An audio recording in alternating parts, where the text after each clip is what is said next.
নতুন সূর্যোদয়ের সাথে সূচনা হবে নতুন অধ্যায়ের। বৃহস্পতিবার সকাল 7:30টায় শুরু হবে জুলাই অভ্যুত্থান পরবর্তী প্রথম সংসদ নির্বাচনের ভোট গ্রহণ। তবে এবারের নির্বাচনে থাকছে না নৌকা প্রতীক, কার্যক্রম নিষিদ্ধ থাকায় পুরোপুরি কোণঠাসা আওয়ামী লীগ। এ অবস্থায় দেশের বাইরে বসেই এবারের ভোট বর্জনের ঘোষণা দেন দলের প্রধান ও সাবেক প্রধানমন্ত্রী শেখ হাসিনা এবং তার পুত্র সজীব জয়। তবে দলের প্রধানের নির্দেশনায় এবার বৃদ্ধাঙ্গুলি দেখিয়ে ভোটের মাঠে সক্রিয় দলের বেশ কিছু নেতাকর্মী।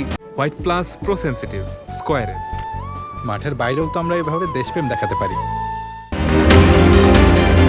সবশেষ সোমবার কার্যক্রম নিষিদ্ধ থাকা দলটির পক্ষ থেকে সংবাদ বিজ্ঞপ্তি দিয়েও নেতাকর্মী ও সমর্থকদের ভোট বর্জনের আহ্বান জানানো হয়। তবে মাঠের চিত্র বলছে ভিন্ন কথা।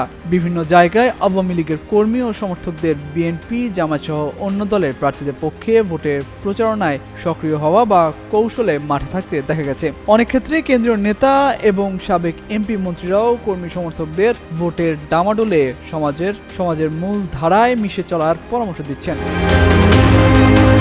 3 ফেব্রুয়ারি শিবচর পৌরসভার খানবাড়িতে মাদারীপুর 1 আসনে বিএনপি প্রার্থীর উঠান বৈঠকে উপস্থিত হন কার্যক্রম নিষিদ্ধ আওয়ামী লীগের 20 নেতাকর্মী। সেখানে তারা ওই প্রার্থীর পক্ষ থেকে নির্বাচনী প্রচারণা চালানোর কথা জানান। এছাড়া পটুয়াখালীর কুয়াকাটা, রাজশাহীর গোদাগাড়ি, ভোলার বোরহানুদ্দিন সহ বিভিন্ন স্থানে আওয়ামী লীগ নেতাকর্মীদের প্রকাশ্যে অন্য দলের প্রার্থীদের জন্য ভোট চাইতে দেখা গেছে। এ বিষয়ে নাম প্রকাশ না করার শর্তে আওয়ামী লীগের সভাপতি মণ্ডলীর এক সদস্য বলেন, দলগতভাবে তাদের অবস্থান খুবই স্পষ্ট। বিভিন্ন স্থানে আওয়ামী লীগের নেতাকর্মীদের ভোটের প্রচারে থাকার বিষয়ে জানতে চাইলে তিনি বলেন, এখন একটি কঠিন সময় যাচ্ছে, তাছাড়া স্থানীয়ভাবে তাদের টিকে থাকার একটা বিষয় তো আছেই। এ কারণে ভোটের মাঠে দেখা যাচ্ছে তাদের বেশ কিছু নেতাকর্মীকে।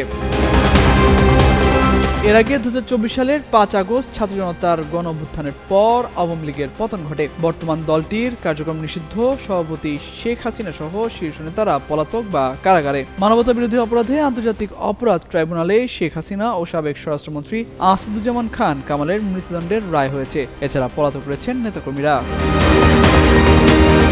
মির্জা, যুগান্তর নিউজ।